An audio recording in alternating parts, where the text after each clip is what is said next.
1월달 한 달은 춥다는 생각만 하면서 지낸 것 같고요. 어느새 2월 첫날, 2월 첫 주일 되었습니다. 우리 교단에서는 2월 첫 주일을 2단 경계 주일로 지키고 있습니다. 2단들이 하도 많고 하도 문제가 많이 되니까 2월 첫째 주와 9월 첫째 주를 2단 경계 주일로 정하고 있고요. 그리고 2단에 대해서 특별히 2월 첫째 주, 9월 첫째 주에는 교회마다 특별하지 않으면 2단에 맞추어서 말씀을 전해드리는 모습을 보게 됩니다. 처음에는 2단 경계 주일이 나왔을 때 1년에 한 번만 하지 왜 두 번씩이나 할까? 어떤 주일도 1년에 두 번인 주일이 없어요. 2단 경계 주일만 그렇습니다. 그런데 이 사회를 보고 여러 가지 현상을 볼 때 1년에 두 번도 부족한 것 같다. 왜? 2단이 그렇게 많고 판치는 모습을 볼 수 있기 때문에 그렇습니다. 요즘 정치권에서도 핫 이슈되는 2단들이 있습니다. 정치권에서만 그런 것이 아니라 교계에서도 교계를 어지럽게 하는 2단들이 있습니다. 2단이 없으면 얼마나 좋을까? 그런데 기독교가 생긴 이후에 지금까지 2단이 없던 시대는 없었습니다. 오늘 유다서는 한 장으로 된 성경이고요. 25절밖에 되지 않는 짧은 성경입니다. 유다가 왜 유다서를 초대교회 성도들에게 썼느냐? 한마디로 2단 때문에 그렇습니다. 1절, 2절에는 간단하게 인사한 다음에 3절부터 본격적으로 바로 2단에 대해서 이야기를 하거든요. 얼마나 유다가 볼 때 초대교회 성도들에게 2단에 대한 폐해가 컸고 문제가 심각했는지 아주 거두절미하고 2단에 대해서 유다서를 통해서 초대교회 성도들에게 말씀하는 모습을 볼 수 있다라는 것입니다. 그러면서 유다는 이야기합니다. 2단과는 타협하거나 적당히 거리 두거나 무시하는 정도가 아니라 힘써 싸우라라고 3절에 말씀하고 있습니다. 복음은 할 수만 있으면 모든 사람과 더불어 화평하라 라고 말씀합니다.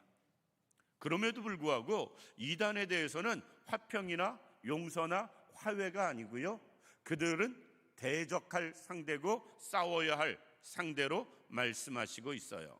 그것은 꼭 유다서뿐만이 아니라 주님도 그렇게 말씀하셨고요, 다른 모든 부분에서 2단은 품어야 할 존재가 아니라 물리쳐야 할 존재로 말씀하시고 있다라는 것입니다. 사람은 다양하게 싸움을 하고 있습니다.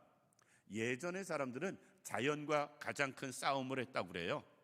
요즘은 여러 가지 과학이 발전하고 기술이 발전하면서 언제 태풍이 올지, 언제 비바람이 칠지, 언제 날씨가 추워질지, 언제 또 더워질지 이걸 다 예측이 가능하니까 미리미리 대비를 하는데, 그러지 못하던 시절에는 그냥 황당하게 바다에서 태풍이나 폭풍을 만나야 할 때가 있고요, 그리고 하루아침에 기온이 올라가거나 내려가면서 자연재해로 어려움, 또 폭설로 인한 문제, 여러 가지 고통을 겪으면서 자연과 싸우던 시절이 있었습니다. 요즘은 제가 볼 때 이웃과 싸우는 시대입니다. 이웃은 꼭 옆집을 이야기하는 게 아니고요, 가까운 옆집부터 시작해서 직장에 가면 직장, 또는 사회에 나가면 사회, 우리 요즘은 무역을 통해서 이웃 나라와 전쟁을 하고 있습니다. 실제 전쟁을 통해서 총칼로도 주변의 여러 나라들이 이 지구촌에서 전쟁하는 모습을 볼 수가 있습니다. 이 전쟁도 그치지 않게, 이 싸움도 이어지는 모습을 볼 수가 있습니다. 또 하나의 싸움은 자기와의 싸움이에요. 가장 어렵고 힘든 싸움 중에 하나가 자기와의 싸움입니다. 우리는 우리 스스로의 마음에서 싸우고 있는데, 위고도 그런 말을 했습니다. 프랑스 작가 위고도 우리는 늘 자신과 싸운다.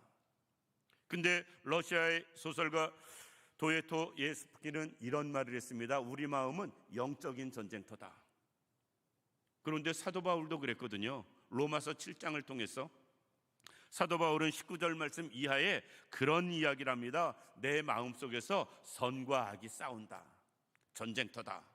그러면서 24절로 넘어가면 이렇게 이야기합니다. 그래서 나는 오호라 곤고한 자다라고 사도 바울이 탄식을 합니다. 왜? 내 안에서의 싸움, 내가 확실하게 이기질 못해서 늘 주 앞에 서는 그날까지 자신과의 싸움, 영적인 싸움, 선과 악의 싸움이 내 안에 있음을 사도 바울도 고백하는 모습을 볼 수가 있습니다.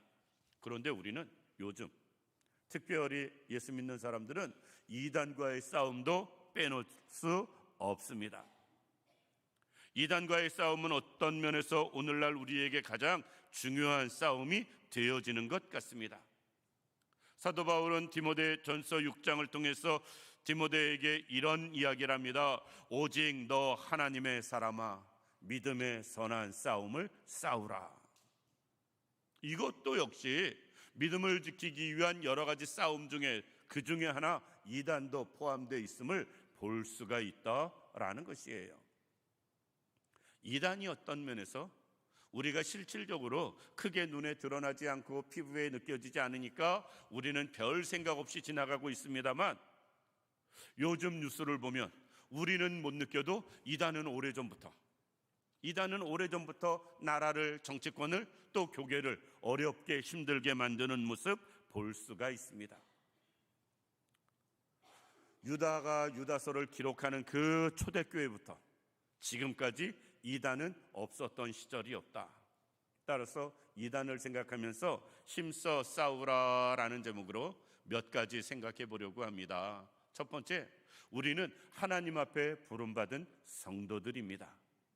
오늘 본문 말씀 1절에 이렇게 고백합니다. 중반에 보면 부르심을 받은 자 곧 하나님 아버지 안에서라고 이야기해요. 우리는 하나님께 부르심을 받은 자들이에요. 일명 성도라고 합니다.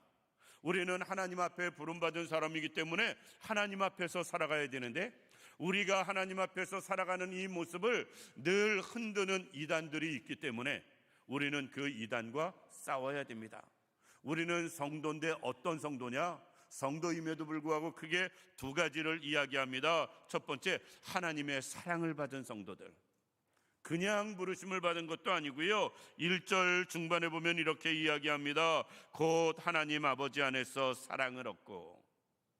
우리는 그냥 예수 믿는 사람이 아니라 하나님의 사랑을 입고 예수 믿는 사람입니다. 가끔 이런 분들이 계세요. 세상적으로 특별히 내놓을 거 없어서 기죽어 사는 분들이 있습니다. 그런데 기죽을 필요가 없어요. 예수 믿는 사람들은. 왜? 하나님이 나를 사랑하시거든요. 하나님이 나를 사랑하시는데 우리가 세상에 겁날 게 무엇이 있고 두려울 게 무엇이 있고 기죽어야 할 이유가 무엇이 있겠어요? 우리나 꼭 하나님이 나를 사랑하셔서 불러주셨음을 꼭 기억할 수 있는 우리들 되기를 원합니다. 또 성도는 하나님이 지켜주시고 있음을 말씀하고 있습니다. 1절 맨 끝에 보면 예수 그리스도를 위하여 지키심을 받은 자들에게 편지한다. 지금 초대교회 성도들은 어떤 사람이냐? 예수 그리스도께서 지켜준 사람들. 오늘날 우리도 동일합니다. 이 험한 세상 가운데 하나님이 우리를 지켜주셨고요, 보호하고 있음을 꼭 기억하시기 바랍니다. 날마다 뉴스 들으면 표현이 좀 그런데 세상이 금방 망할 것 같아요. 뉴스에서 나오는 이런저런 보도 보면 곧 경제가 붕괴되고 나라도 힘들어질 것 같습니다. 그럼에도 불구하고 지나가는 한 달 또 돌아보면 큰 어려움 없이 지나가는 모습 볼 수가 있습니다. 오늘이 2월 첫날이다 보니까 뉴스 기사에 1월 무역 수출 수입을 통계 내서 벌써 보도한 언론이 있습니다. 그런데 역대 1월 달에 수출을 가장 많이 한 해가 올해래요. 무역 수지 1월 달에 87억 달러 번 달이 이번 달이랍니다. 우리는 경제가 곧 망할 것 같고 어려워질 것 같고 힘들 것 같은데 통계는 그렇지 않은 모습을 보여줍니다. 하나님의 은혜고 저는 축복이라고 믿습니다. 하나님이 지난 한 달도 우리를 지켜주시고 가정을 지켜주시고 교회를 지켜주시고 이 나라 이 민족을 지켜주셨다. 지켜주셨는데 어떻게 지켜주셨느냐? 시편 17편 8절 말씀 통해서 나를 눈동자같이 지키시며 주의 날개 그늘 아래 감추신다라고 말씀하고 있습니다. 확실하게 온전하게 주님이 우리를 지켜 보호해 주신다라는 것입니다. 이것을 믿을 수 있길 원합니다. 하나님은 나를 부르셨고 사랑하셨고 지금도 지켜주신다. 우리가 그것을 믿을 때에 이단과 싸울 이유가 있고요, 이단과 싸울 힘이 있는 것입니다. 따라서 두 번째, 성도는 이단과 싸우며 살아야 됩니다. 우리는 어려서부터 들었습니다. 싸우지 말라고, 친구들과 사이좋게 지내라고, 이웃과 잘 지내라고. 주님도 말씀합니다. 할 수만 있다면 모든 사람들과 더불어 화평하라고. 우리 주변의 사람들이 이렇게 말하는 분들이 있습니다. 이단도 불쌍하니까 내가 가서 복음을 전해서 그들을 돌이키게 하고 예수 믿게 하고 바른 길로 가게 해야지요 하시는 분들이 있습니다. 정말로 죄송하지만 대단한 교만입니다. 하나님은 그렇게 말씀하지 않으세요. 성경 어디에도 이단에 대해서 한 번, 두 번 권면하고 그리고 버리고 떠날 것을 이야기하지 끝까지 그들에게 연연할 것을 말씀하시지 않습니다. 그리고 이단은 대적해야 할 상대, 싸워야 할 상대로, 물리쳐야 할 상대로 성경은 말씀하십니다. 하나님은 다 사랑이라고 하셨는데 왜 그러셨을까? 사실 이해 안 되는 부분 있습니다. 그래서 우리 스스로 해석해서 우리가 이단을 그래도 품으려고 하는 부분들 있습니다. 그런데 하나님이 그렇게 말씀하실 땐 그만한 이유가 있음을 우리는 알아야 되고 믿어야 되고 인정해야 됩니다. 그리고 우리는 내 생각이 아닌 말씀대로 행하는 사람들 되어져야 됩니다. 따라서 우리는 이단과 싸우는 사람 되어져야 된다라는 것입니다. 왜? 3절 말씀 보면 이렇게 말씀합니다. 중반에 보면 성도에게 단번에 주신 믿음의 도를 위하여 힘써 싸우라. 즉 이단과 싸우지 아니하면 무엇이 문제가 되냐면 믿음의 도, 믿음이 흔들린다라는 겁니다. 이단과 싸우지 아니하면 우리의 믿음을 지킬 수 없다라는 말씀이에요. 내가 내 믿음을 지키기 위해서 우리는 이단과 싸우는 사람들 되어져야 된다라는 것입니다.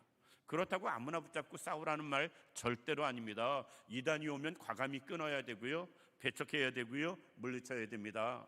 우리는 정의 문화이기 때문에 이단이 우리 집에 찾아와도 그 정 때문에 매정하게 못하는 부분들 있습니다. 그런데 그건 내 생각이고요. 하나님은 다른 건 다 품고 용서하고 받아주고 이해해도 이단에 대해서만큼은 철저하게 배격할 것을 말씀하시고 있다라는 것입니다. 어느 정도로? 말도 섞지 말아라 라고 말씀하세요. 말도 섞지 말라고. 따라서 우리는 이단은 철저하게 배격할 수 있길 원하고요, 그들과는 진리를 가지고 힘써 싸울 수 있는 우리들 되기를 원합니다. 그러면 중요한 건 이단을 정확히 알아야지요. 이단을 정확히 알아야지요. 성경에서 이단에 대한 특징을 쭉 뽑아보니까 한 15가지 정도 되어져요, 이단의 특징들이. 그런데 그걸 다 생각해 볼 수 없고 오늘 본문에서 기록한 특별히 4절 말씀을 통해서 말씀하시는 이단들이 어떤 특징이 있나 생각해 보고요, 우리가 그런 특징이 있는 모든 이단들은 가까이도 주변에도 두지 않기를 원합니다. 그리고 오면은 우리는 철저하게 배격하고 물리칠 수 있는 우리들 되기를 원합니다. 초대교회의 이단이나 오늘 이 시대의 이단이나 이단의 공통점 특징은 늘 동일했어요. 그러면 이단의 공통점 특징은 무엇인가? 첫 번째 4절 말씀 보면 이렇게 말씀합니다. 이는 가만히 들어온 몇 사람이 있음이라. 이단을 이야기합니다. 조용히 파고드는 거예요. 그런데 그들을 이야기하면서 이렇게 이야기합니다. 그들은 옛적부터 이 판결을 받기로 미리 기록된 자니 경건하지 아니하여. 이단의 특징은 경건함이 없다라는 것입니다. 이단이 경건한 이단 혹시 보셨나요? 경건한 이단 없습니다. 오해 없이 그냥 순수하게 들으시기 바랍니다. 정광훈 목사님이 그 말하는 모습을 볼 때 거기서 경건함을 찾아볼 수 있느냐라는 겁니다. 하나님도 까불면 죽어 소리 이야기하는 그분 입에서 나오는 말들을 우리가 경건함을 찾아볼 수 있느냐라는 것이에요. 더 심한 얘기는 제가 못하겠어요. 애들도 있고. 세상에서 그 목사님한테 붙인 별명 무슨 목사라고 이야기할 때 그런 소리 듣는 그 목사님에게 경건함은 1도 없을 것 같습니다. 그렇게 과격하게 여러 가지 모습 보여주는데 경건함은 1도 없습니다. 그런데 사랑제일교회만 그러느냐? 아닙니다. 이 땅의 모든 이단들의 특징은요, 경건함이 없어요. 이단들의 모든 것은 결국 돈으로 연결되어지는 모습을 볼 수가 있습니다. 지난 주간에 말씀을 준비하다가 어느 보도를 보았는데 어느 유튜버가 성경 공부 가르쳐 준다고 유튜브에서 성경 공부를 합니다. 그러면서 많은 사람들이 함께 하게 되면서 자연스럽게 세뇌를 시킵니다. 그리고 나중엔 노골적으로 자기가 재림예수라고 가르쳤습니다. 그리고 자기가 책을 썼는데 사서 읽어야 된다고 이야기하면서 책을 팔았는데 한 권에 120만 원, 출판사는 자기 부인이 그 출판사를 하면서 그 책을 찍어서 그 보도의 영상에 잠깐 보니까 어느 한 사람은 4억 4,444만 4,044원을 헌금한 사람도 있더라고요. 왜 그렇게 했는지 저는 그걸 모르겠어요. 보도 그 화면에 나오는데 그 결과 그 유튜버 개인 통장에는 50억이 찍히는. 모든 이단의 특징은요, 결론은 뻔합니다. 결론은 뻔해요. 한 가지입니다. 거기에 초점이 맞춰져 있어요. 그런데 그 사람이 재림예수라고 할 때 성경 공부한다고 모인 사람들이 거기에 혹하는 게 저는 이해가 되질 않아요. 상식적으로 가장 기본적인 모습에서도 이해할 수 없습니다. 우리는 성경 구절 하나만 기억하면 돼요. 주님이 승천하실 때 하신 말씀이 무엇이냐면 너희가 본 그대로 내가 다시 온다. 그러니까 주님의 재림은요, 우리가 모르게 되어질 수가 없다. 주님이 재림주가 이 땅에 다시 오시면 우리는 다 알 수밖에 없다. 그런데 그분들이 알게 이 세상 온 사람은 하나도 없잖아요. 통일교 요새 그 말 많은 통일교 문선명 씨도 자기가 재림주라고 이야기할 때 그가 어떻게 왔는지 우리 본 사람 없잖아요. 지금 신천지 이만희 씨도 자기가 영생을 주는 재림예수라고 아무리 이야기해봤자 우리가 본 그대로, 즉 주님께서 구름 타고 하늘에 올라가신 것처럼 천군 천사와 더불어 구름 타고 다시 내려오시는 분이 예수님이지 그 이외에 누구도 재림예수가 되어질 수 없습니다. 그런데 재림예수라고 하는데 왜 넘어가느냐라는 거예요.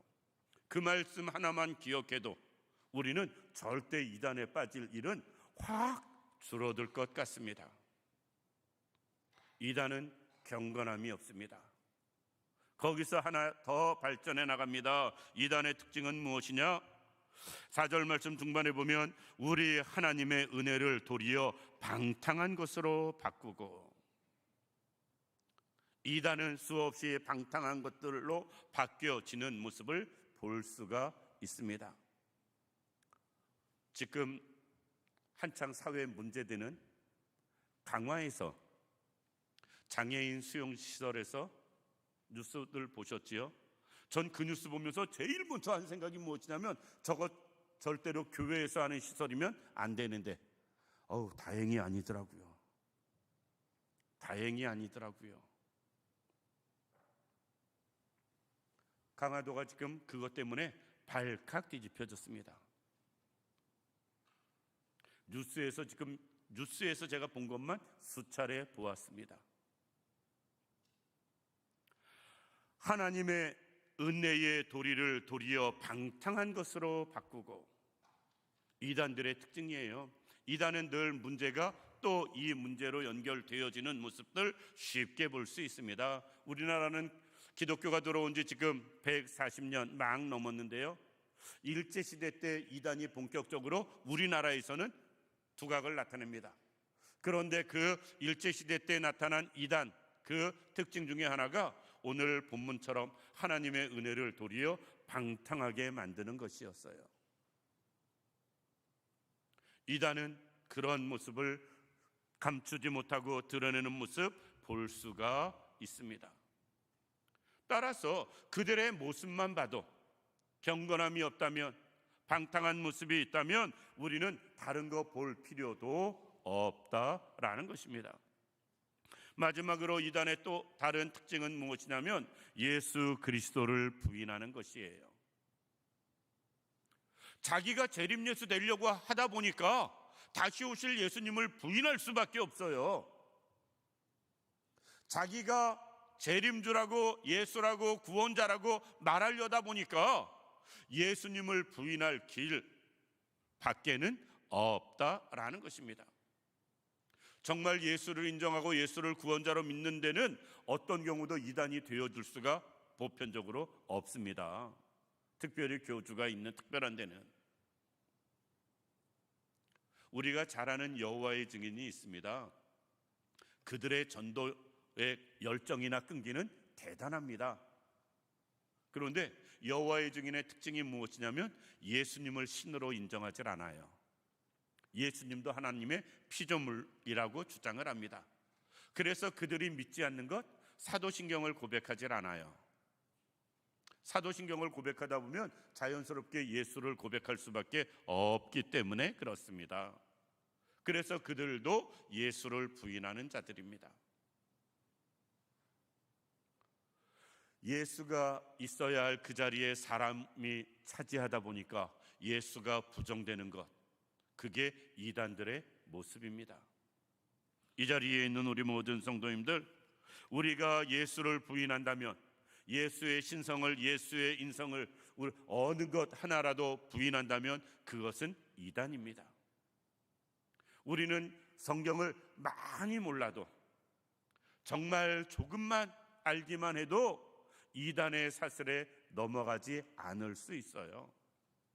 그런데 우리는 모든 성경보다 자기 생각이 항상 앞서다 보니까 많은 사람들이 이단에 빠지고 있다. 이단에 빠지는 건 개인의 영혼을 망치고요, 가정을 망치고 사회를 망치는 일이 되어집니다. 통일교가 1년에, 지난번 어느 보도를 보니까 1년에 우리나라에서 통일교에서 거치는 헌금이 300억이랍니다. 300억. 많다 그랬어요. 그랬더니 일본에서 통일교가 헌금에서 거친 헌금 중에 그 한국 본부로 보내는 헌금이 1년에 3,000억이랍니다. 그래서 통일교가 일본을 손을 못 놓는 거예요. 그래서 한국은 아버지의 나라, 일본은 어머니의 나라 해가면서 끝까지 일본을 붙잡고 한일 해저 터널을 통일교가 뚫으려고 그렇게 로비를 한 이유가 거기에 있습니다. 이단은요, 우리가 생각하는 것 상상 이상으로 이미 조직이 커져버렸고요, 그리고 그들의 방법 여러 가지 교활해진 모습을 보게 됩니다. 우리의 이성이나 생각으로는 절대 그들을 당할 수 없습니다. 하나님의 말씀에 입각해서 단순하게 예수를 부인하는 자, 경건을 잃어버린 자, 그리고 여러 가지 면에서 방탕한 모습이 보이는 자, 우리는 멀리하기를 원합니다. 그리고 그들과 힘써 싸워 진리를 사수할 수 있는 우리들 되기를 원합니다. 그로 인해서 우리는 이단 때문에 흔들리는 우리가 아니고 끝까지 믿음의 도를 지키고 하나님 앞에 하나님이 우리를 불러주신 은혜, 사랑하시는 은혜, 그리고 지켜주시는 그 은혜 안에서 온전히 하나님 섬기며 살아가는 우리 모두가 되기를 주님의 이름으로 축원합니다. 기도드리겠습니다. 고맙고 감사하신 아버지 하나님, 이단의 사슬이 아닌 진리를 듣게 하시고 믿게 하시고 받아들이게 하시니 감사합니다. 끝까지 믿음의 도를 지키는 저희들 되게 하시고 진리 안에서만 살아가는 저희들 되게 하여 주옵소서. 하나님이 언제나 함께 하시길 원하오며 예수님의 이름으로 기도드립니다. 아멘.